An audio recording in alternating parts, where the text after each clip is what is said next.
Hola a todos, esta es la clase de termodinámica y teoría cinética de la licenciatura en biofísica del Instituto de Física de la Universidad Autónoma de San Luis Potosí.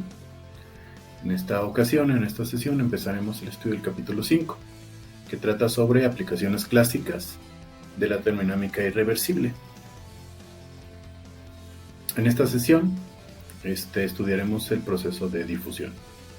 El contenido de nuestra clase es que vamos a estudiar la difusión y la energía libre de Gibbs, la difusión isotérmica en presencia de fuerzas conservativas y la difusión en mezclas binarias. El objetivo de nuestra clase es estudiar los procesos de difusión, el cual es uno de los ejemplos clásicos para ilustrar los resultados de la termodinámica de procesos irreversibles. Estudiaremos el proceso de difusión de masa debido a heterogeneidades dentro del sistema. Debe notarse que los procesos de difusión son muy generales, ya que se pueden dar de un sólido disuelto en un líquido, o en un sólido en otro sólido, o en un gas en un sólido. ¿Cuál es el mensaje principal que quiero que lleven a casa? Bueno, que los procesos de difusión de masa son uno de los ejemplos esenciales que ilustran la relación entre los procesos de transporte y la termodinámica. En este caso, se puede ver que los elementos más importantes que conectan estas dos ramas de la física.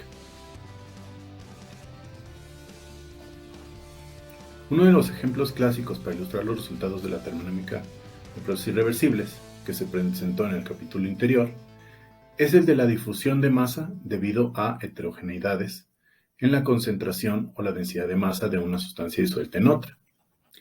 Consideremos la difusión de una sustancia en un medio homogéneo cuando el sistema completo se encuentra sin la influencia de fuerzas externas y a temperatura uniforme. En este caso, la producción de entropía, dada en la expresión 4.71 de nuestra sesión número 9, se reduce a la expresión 5.1, que, por supuesto, debe satisfacer por sí sola la segunda ley de la termodinámica, de manera que la producción de entropía debe ser mayor o igual que cero. La relación lineal 4.76 de nuestra sesión número 9 toma la forma 5.2, donde L es el coeficiente de Onsager, que, en general, puede depender tanto de ρ como de T.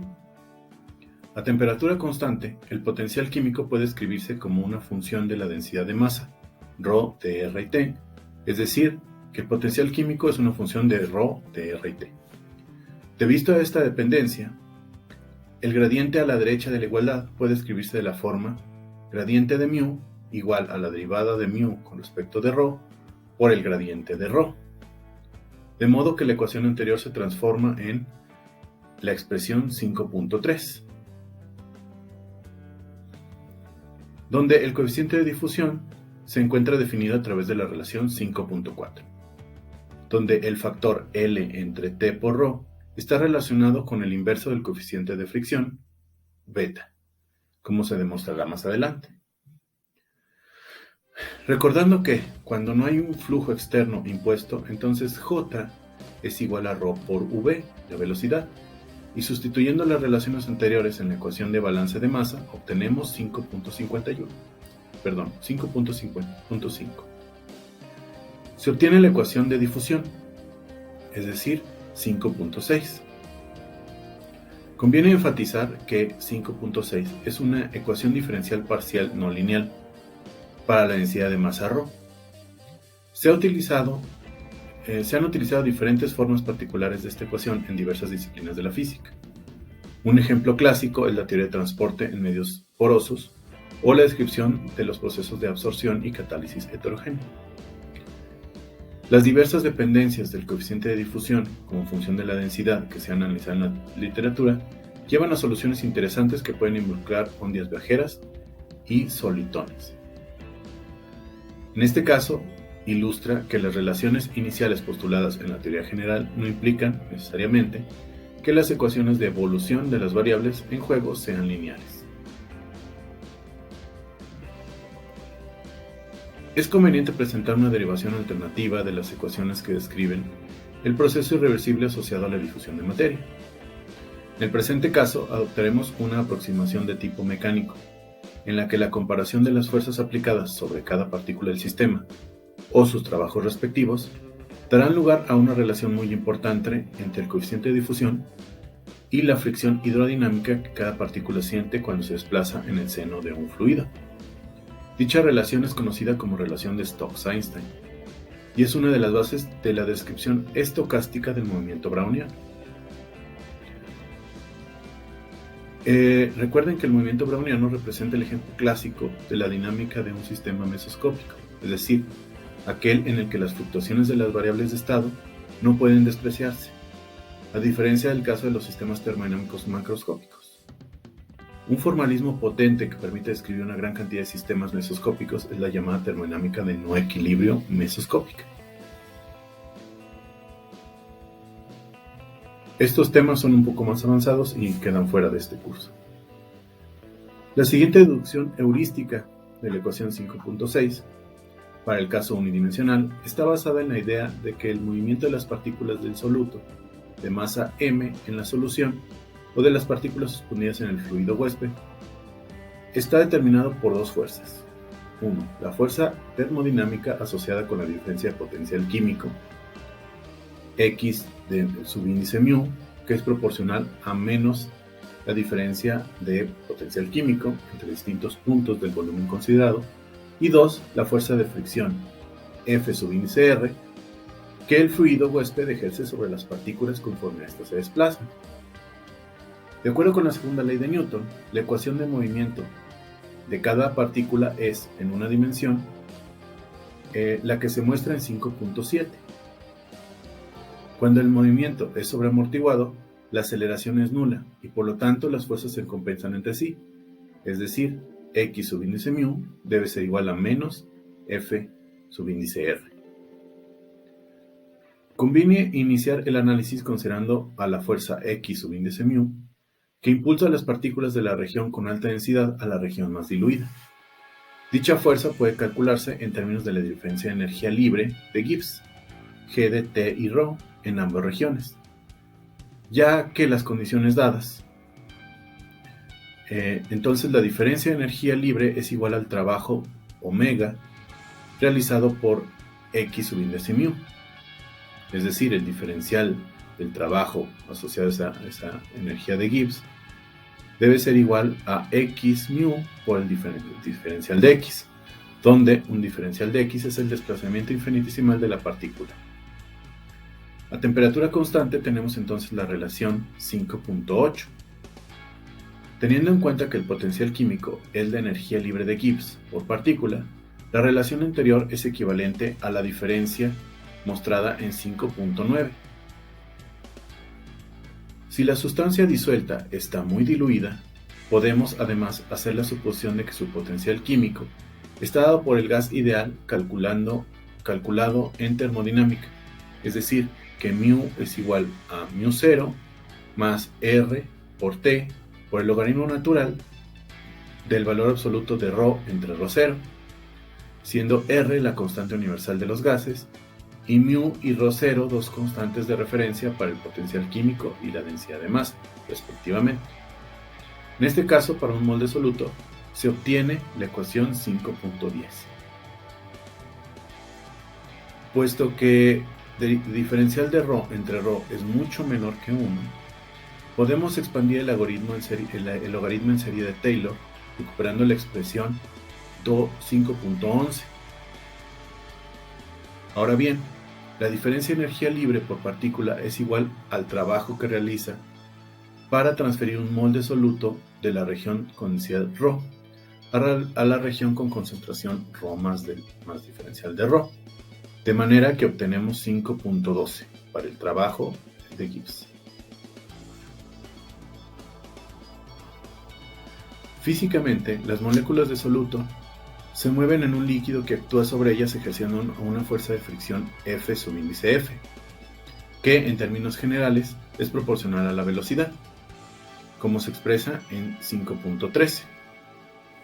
donde el coeficiente de proporcionalidad beta es conocido como el coeficiente de fricción. La hidrodinámica clásica permite calcular la fuerza de fricción sobre una esfera de radio A en términos de la viscosidad dinámica eta del medio. Cuando el medio puede ser considerado como infinito, el resultado se conoce como la ley de fricción de Stokes, y el coeficiente de fricción beta está dado por la fórmula 5.14.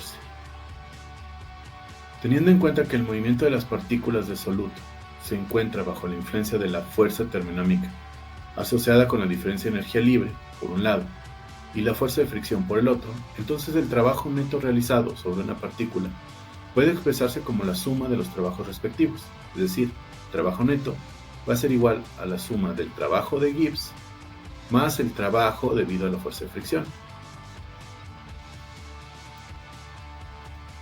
donde ese trabajo debido a la fuerza de fricción es a lo largo del desplazamiento diferencial de X y estaría dado por la ecuación 5.15. Nuevamente, en el caso amortiguado podemos suponer que la aceleración de cada partícula es despreciable y como consecuencia de esto, que el cambio de energía cinética es despreciable también. De este modo, usando las ecuaciones 5.12, 5.14 y 5.15 en 5.7, podemos escribir la ecuación 5.16. Conviene mencionar que la constante universal de los gases se define como R igual a el número de Avogadro por la constante de Boltzmann. Y recuerden que el número de Avogadro es un número que vale 6.2 por 10 a la 23. Multiplicando la ecuación 5.16 por ρ por beta a la menos 1, llegamos nuevamente a la definición de flujo de difusión, J igual a ρ por B, y obtenemos la ecuación 5.17. Comparando este resultado con la primera ley de Fick, es decir, la ecuación 5.3, y usando 5.14, obtenemos el coeficiente de difusión por mol de sustancia, es decir, D igual a RT entre 6pi por A por eta. Mientras que por partícula se toma la forma 5.18, que es la llamada relación Stokes-Einstein, derivada por Einstein en 1905. Es conveniente notar que en 5.3 el coeficiente de difusión es, en general, una función de la densidad ρ de partículas de soluto en el medio, es decir, D es una función de ρ. Si la relación 5.18 es válida, ella implica que la viscosidad del medio eta, que debe tenerse en cuenta en el caso general, no es la viscosidad del solvente eta 0, que por lo general es una función independiente de la densidad del soluto, sino la viscosidad efectiva de la solución o suspensión, es decir, la densidad, una densidad que depende de ρ. En general, la relación entre la viscosidad del soluto y de la solución o suspensión es de la forma que eta efectiva es igual a eta 0 por xi de ρ, con xi ρ una función creciente de la densidad del soluto.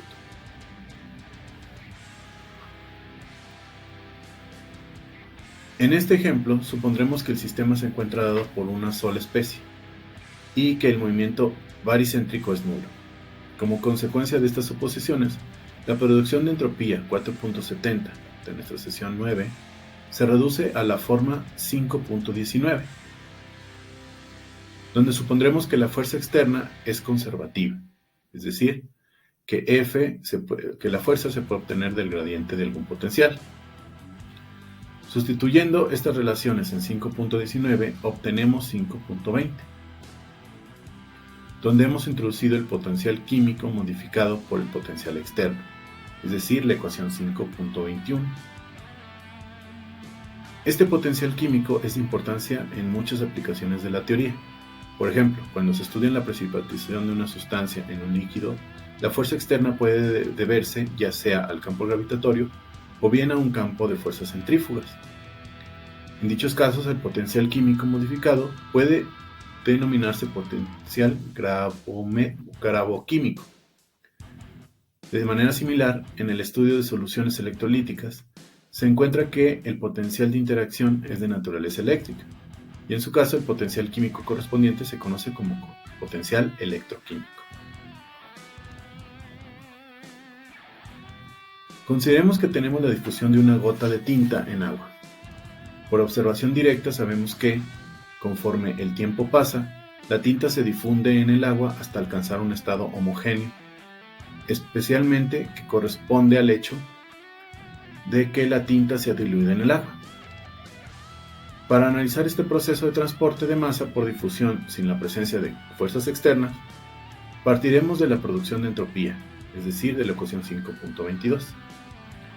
En este caso, el gradiente del potencial químico se tomará a temperatura T constante, ya que consideramos el caso isotérmico.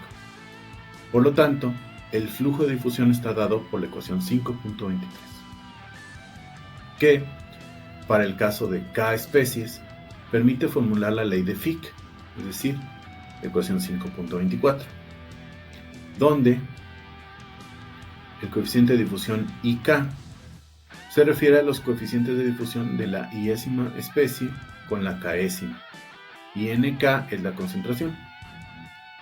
Nótese que los coeficientes de IK con K diferente de I representan acoplamientos o efectos cruzados debidos a la interdifusión entre diferentes especies. Como establecimos anteriormente en la ecuación 4.29, la corriente de difusión de la especie I se define como en 5.25. Como en el caso presente el sistema está compuesto por dos especies, calculemos la ecuación de difusión de la especie 1 en la 2, la tinta en el agua. En este caso tenemos que la producción de entropía se reduce a la expresión 5.26, donde las corrientes de difusión respectivas están dadas por las ecuaciones 5.27 y 5.28. Si no existen flujos externos debidos al sistema, podemos simplificar el problema suponiendo que la velocidad baricéntrica v es 0. Usando la definición de la velocidad baricéntrica se tiene entonces la ecuación 5.29, donde los subíndices 1 y 2 se refieren a la tinta y al agua, respectivamente. Esto implica que los flujos de ambas sustancias no son independientes. Por favor, revisen la ecuación 4.30 de la sesión 9. A partir de la ecuación 5.29 se encuentra que J1 es igual a menos J2. Usando 5.27 y 5.28 obtenemos 5.30, lo que nos permite escribir el gradiente del potencial químico de 2 en función del gradiente del potencial químico de 1, como sigue, es decir, como la ecuación 5.31, donde hemos usado las relaciones de reciprocidad de Onsager, es decir, que L12 es igual a L21, definiendo el coeficiente alfa como en la ecuación 5.32. Podemos escribir los flujos en términos de el gradiente de μ1 de la forma que se muestra en las ecuaciones 5.33 y 5.34. Si sustituimos la expresión anterior en los resultados de evolución para ρ1, es decir, en la ecuación 4.23, obtenemos finalmente la ecuación de difusión, que es la ecuación 5.35, donde ahora el coeficiente de difusión está definido a través de la relación 5.36. Los coeficientes cruzados de Onsager suelen satisfacer la relación que L subíndice IJ es mucho menor que LII, es decir, los efectos cruzados son menos intensos que los directos. Si esto es válido en el caso de la difusión de una mezcla binaria, entonces podemos deducir la ya conocida ecuación 5.6. La ecuación anterior es correcta, aunque adolece del problema siguiente. Los coeficientes de Onsager L y J no están determinados de manera explícita como funciones de las densidades y la temperatura, cantidades de las que en principio dependen.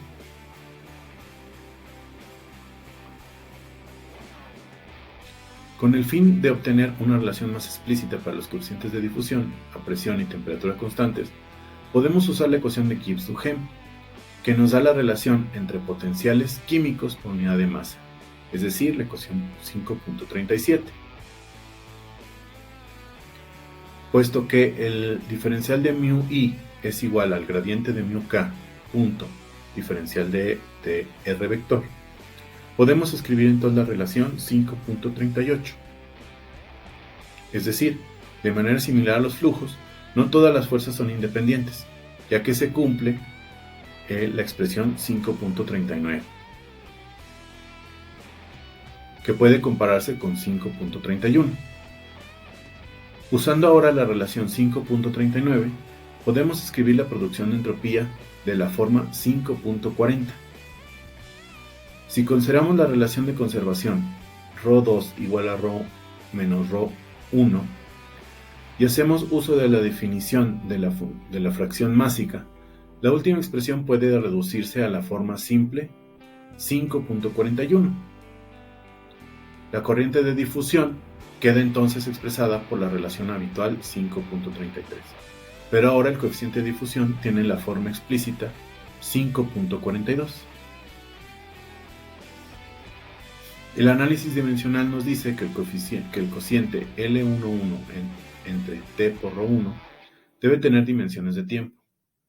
Recordando el análisis del apartado 5.1.1, podemos concluir que el factor L11 entre t por ρ1 debe ser igual a la movilidad o el inverso de la fricción, es decir, beta a la menos 1, de las partículas suspendidas o en solución. Suponiendo que el sistema es una solución ideal, siendo ρ1 la densidad de masa del soluto y ρ2 la densidad de masa del solvente, entonces vale que ρ1 es mucho menor que ρ2. Usando este resultado y el hecho de que el potencial químico de la mezcla ideal puede escribirse como μ1 igual a μ0 de función de P y de T, más R por T por el logaritmo natural de C1, entonces recuperan los resultados anteriormente expuestos.